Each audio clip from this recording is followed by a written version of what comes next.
அன்பு நேயர்களுக்கு இனிய வணக்கம். மகரம் ராசிக்கார நேயர்களுக்கு நம்ம இன்னைக்கு வீடியோ பதிவுக்கு முழுமையாக போகிறதுக்கு முன்னாடி முருகரை மனதார வணங்கிட்டு வீடியோ பதிவுக்குள்ளே போகலாங்க. ஓம் முருகா போற்றி, ஓம் முருகா போற்றி, ஓம் முருகா போற்றி. எனக்காக்கும் முருகனே போற்றி. நல்லதே நடக்கும், நல்லது மட்டும்தான் நடக்கும். நம்முடைய மகரம் ராசிக்காரங்களை பொறுத்த வரைக்கும் உரி விலகாத அம்பு போல குறிக்கோள் தவறாமல் இவங்க வாழ்ந்துக்கிட்டு இருக்காங்க. இவங்களை பொறுத்த வரைக்கும் தான் மட்டும் நல்லா இருக்கணும் அப்படிங்கிற சுயநலம் கிடையாதுங்க. தன்னை சுற்றி இருக்கிறவங்க எல்லாருமே நல்லா இருக்கணும் அப்படிங்கிற பொது நல குணத்தோடு இவங்க வாழ்ந்துக்கிட்டு இருக்காங்க. தாயை போல அன்பு உள்ளம் கொண்டவங்களா இவங்க இருக்காங்க. இவங்க நட்புக்கு முக்கியத்துவம் தரக்கூடியவங்களா இருக்காங்க. அதே நேரத்தில் நண்பனுக்காக உயிரை கூட கொடுக்கக்கூடியவங்களா இவங்க இருக்காங்க.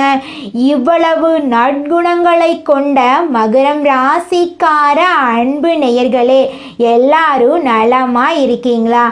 ஏமா நீங்கள் வேற எங்கள் வாழ்க்கையில் இருக்கக்கூடிய பிரச்சனைக்கு நாங்கள் வாழ்கிறதே பெரிய விஷயம், நலமா எங்கம்மா வாழ முடியும் அப்படின்னு உங்கள் மனசில் நினைக்கிறது புரியுதுங்க. மகரம் ராசிக்காரர்களே, உங்கள் வாழ்க்கையில் இனி வரக்கூடிய காலங்களில் கிரகநிலை மாற்றத்தின் மூலமாக அனைத்து பிரச்சனைகளும் காணாமல் போகுதுங்க.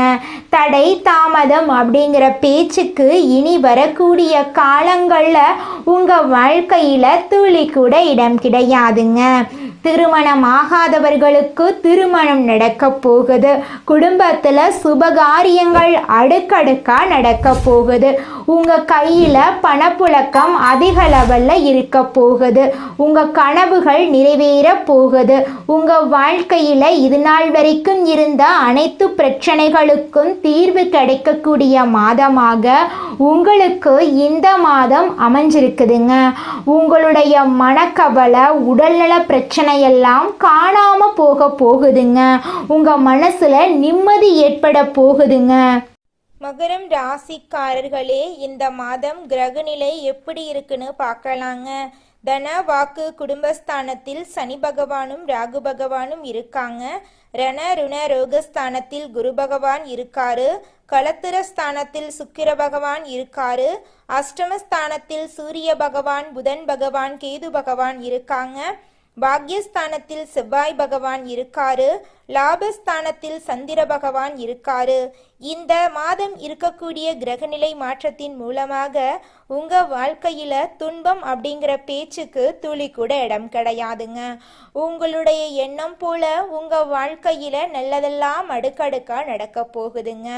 உங்கள் குடும்பத்தில் இது நாள் வரைக்கும் தடைபட்ட அனைத்து காரியங்களுமே இனி வரக்கூடிய காலங்களில் தங்கு தடையின்றி நடக்க போகுதுங்க.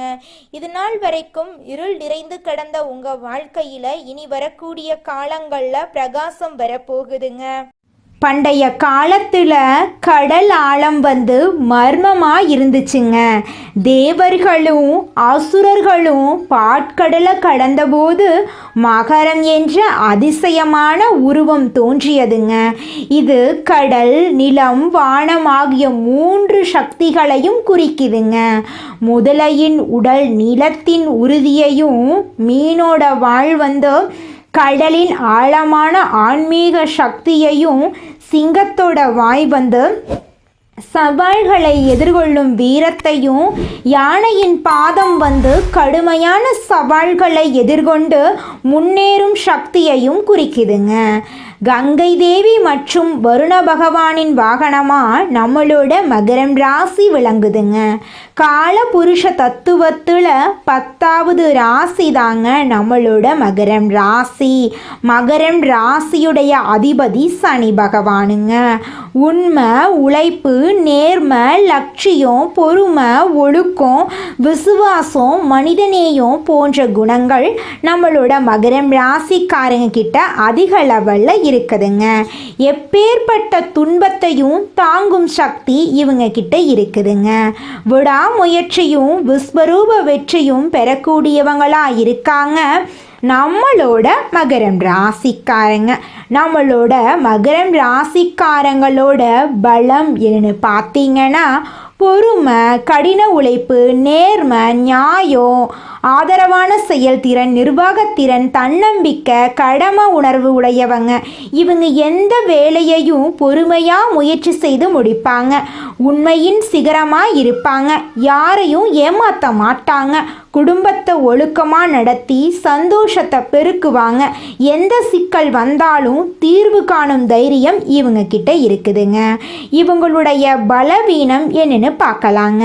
மகரம் ராசிக்காரங்க மிகுந்த கட்டுப்பாடு, சுதந்திரம் குறைவு, மிதமான சிந்தனை, தாமதம், அதிக பொறுமை, வாய்ப்புகளை இழக்கிறது, சுய நம்பிக்கை குறைவு போன்ற பலவீனங்களை கொண்டிருக்காங்க. இவங்க வாழ்க்கையில் ரொம்ப டிசிப்ளினாக இருப்பாங்க. இதனால் தனிப்பட்ட வாழ்க்கையில் ரிலாக்ஸேஷன் இல்லாமல் இருப்பாங்க. எதையும் யோசிச்சு தாமதமாக செய்வாங்க. சில நேரங்களில் வாய்ப்புகளை இழந்து விடுவாங்க. நான் செய்வது சரியா இருக்குமா என்று சந்தேகம் கொள்வாங்க. மகரம் ராசிக்காரங்களுடைய வாழ்க்கையில் இவங்க எந்த திசையில் தலை வைத்து படுக்கணும், தலை வைத்து படுக்கக்கூடாது அப்படிங்கிறத பற்றி பார்க்கலாங்க. மகரம் ராசிக்காரங்க தெற்கு திசையில் தலை வைத்து படுப்பது நல்லதுங்க. ஏன்னா தெற்கு திசை யமனுடைய ஆதிக்கம் இருக்குதுங்க. யமனும் சனி பகவானும் அண்ணன் தம்பி என்பதால் உடல் ஆரோக்கியம் மேம்படும், மனசில் அமைதி உண்டாகும், செல்வம் பெருகும். கிழக்கு திசையில் தலை வைத்து படுப்பது நல்லதுங்க.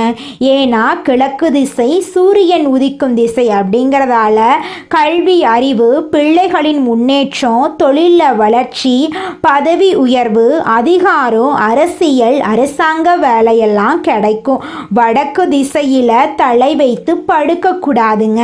ஏன்னா பூமியின் சுழற்சியின் மூலமாக, காந்த ஈர்ப்பு விசையின் மூலமாக தலைவலி, தூக்கமின்மை, வருமானம் குறைவு, கடன் சுமை, மனக்கவலை. மேற்கு திசையில் தலை வைத்து படுத்தாலும் வாழ்க்கையில் எந்த ஒரு முன்னேற்றமும் இருக்காதுங்க. மகரம் ராசிக்காரர்களுக்கு சனீஸ்வர பகவான் அதிபதியாக இருக்கிறதுனால திருநள்ளாறில் இருக்கக்கூடிய சனீஸ்வர ஆலயங்களுக்கு போயிட்டு வர்றது நல்லதுங்க. தஞ்சாவூரில் இருக்கக்கூடிய பிரகதீஸ்வரர் ஆலயத்துக்கு போயிட்டு வந்தால் குடும்பத்தில் சண்டை சச்சரவு, கோர்ட்டு கேஸ் எதுவும் நடக்காமல் நன்மைகள் உண்டாகுங்க. சனிக்கிழமை நாட்களில் எள்ளெண்ணெய், கருப்பு உளுந்து, கருப்பு உடை தானம் செய்யுங்க. உங்கள் வாழ்க்கையில் இருக்கக்கூடிய துன்பங்கள் எல்லாமே காணாமல் போயிருங்க. உங்களுடைய எண்ணம் போல் உங்கள் வாழ்க்கையில் நல்லது மட்டும்தாங்க நடக்கும். மகரம் ராசிக்கார நேயர்களே, இந்த உலகத்துல யாருங்க கோடீஸ்வரன்? கோடி கோடியா பணம் வச்சிருக்கிறவங்களா, பிடிச்ச உணவுகளை சாப்பிட்றவங்களா, பிடிச்ச உறவுகள் கிட்ட பேசுறவங்களா? இதுல யாருமே கோடீஸ்வரன் கிடையாதுங்க. யார் ஒருத்தவங்க நோய் நொடி இல்லாம, மனக்கவலை இல்லாம நிம்மதியா தூங்குறாங்களோ அவங்க தாங்க இந்த உலகத்திலேயே சிறந்த கோடீஸ்வரன்.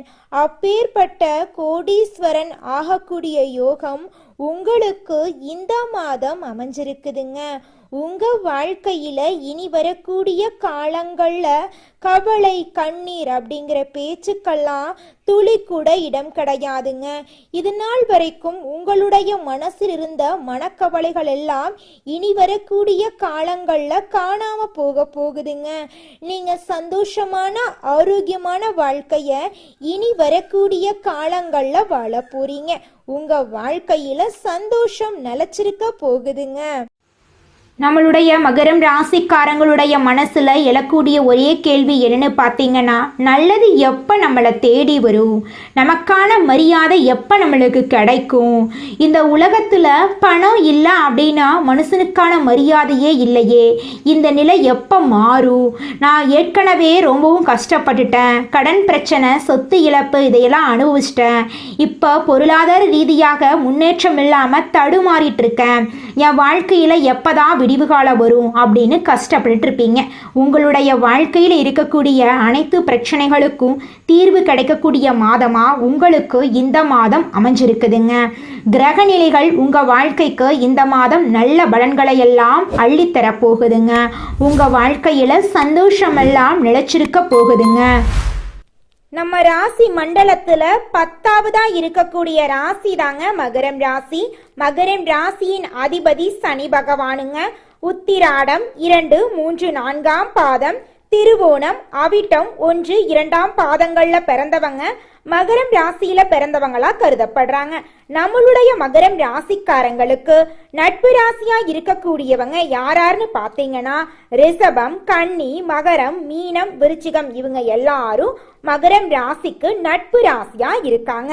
மகரம் ராசியில பிறந்தவங்க மிகவும் இரக்க குணம் கொண்டவங்களா இருக்காங்க. இவங்களுடைய அழகான பேச்சால எதிரிகள் எல்லாத்தையும் நண்பனாக்கக்கூடிய அளவுக்கு திறமை இருக்குதுங்க. இவங்களை பொறுத்த வரைக்கும் தன்னுடைய வாழ்க்கையில 1000 பிரச்சனை இருந்தாலும் அதை பத்தி துளி கூட கவலைப்பட மாட்டாங்க.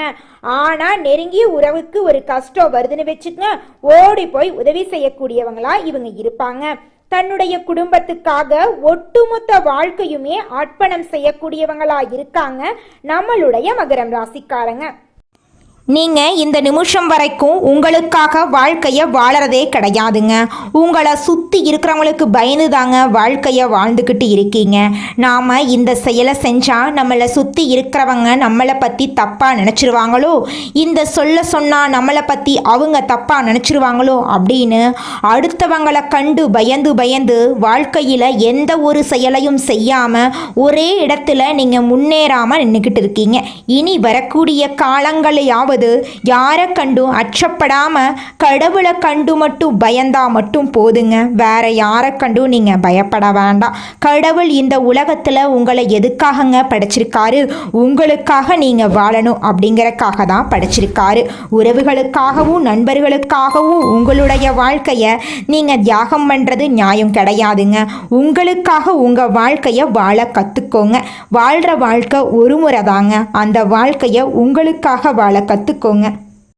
நீங்கள் என்னதான் உங்கள் வாழ்க்கையை தியாகம் செஞ்சாலும் உங்களை சுற்றி இருக்கக்கூடிய உறவுகளோ நண்பர்களோ நீங்கள் கஷ்டப்படக்கூடிய சூழ்நிலையில் வந்து உதவுவாங்க அப்படின்னு பார்த்தீங்கன்னா நிச்சயமாக கிடையாதுங்க. இந்த களி உலகத்தில் எல்லாருமே நம்மளை தேவைக்காக தாங்க பயன்படுத்துகிறாங்க.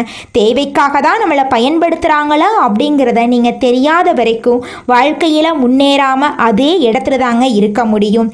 ஆமாங்க, கூட பிறந்த உடன்பிறப்புகளாக இருக்கட்டும், நம்முடைய உறவினர்களாக இருக்கட்டும், நண்பர்களாக இருக்கட்டும், யாரா வேணாலும் இருக்கட்டும், எல்லாருமே நல்லவங்க அப்படின்னு சொல்ல முடியாது. 100ல் ஒரு 10% பேர் தாங்க இந்த உலகத்தில் நம்ம நல்லா இருக்கணும் அப்படின்னு நினைப்பாங்க. மீதம் இருக்கக்கூடியவங்க எல்லாருமே நம்மளை பற்றி துளி கூட கேர் பண்ணிக்கவே மாட்டாங்க.